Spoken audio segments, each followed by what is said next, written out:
মামা, আমাদের টয়লেটটা অনেক ভালো। দরজা খুলে লাইট জ্বলে, দরজা বন্ধ করলে আবার লাইট অফ হয়। এইটা তুই কি বলছিস? ওরে বদের হাড্ডি, তাহলে তুই আজও ফ্রিজের মধ্যে হিসু করেছিস? ভাগনা, তোর মাথায় তো অনেক বুদ্ধি আছে। তাহলে আমি একটা প্রশ্ন করি, তুই উত্তর দে তো।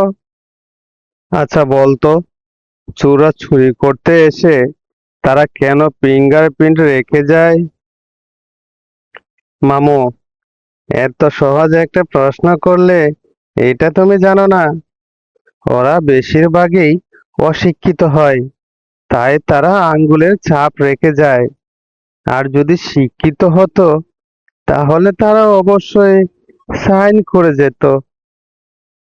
ভাগ্নে, দেখতে কি কাণ্ড!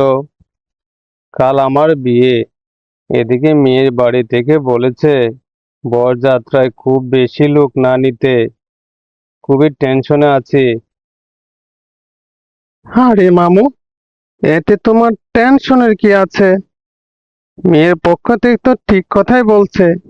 দেখো না, 10 জন লোক নিয়ে যাওয়ার কথা থাকলে সেখানে নিয়ে যায় 50 জন। আগে থেকেই বলে দিয়েছে। এটা খুব ভালো কাজ হয়েছে। আরে, তুই তো দেখছি আরো বোকা। আমি কি এর টেনশন করছি মানুষ কম যাবে না বেশি যাবে? কম নিতে গেলে যদি আমাকেই না নেয়, এই নিয়েই তো আমার খুব টেনশন হচ্ছে।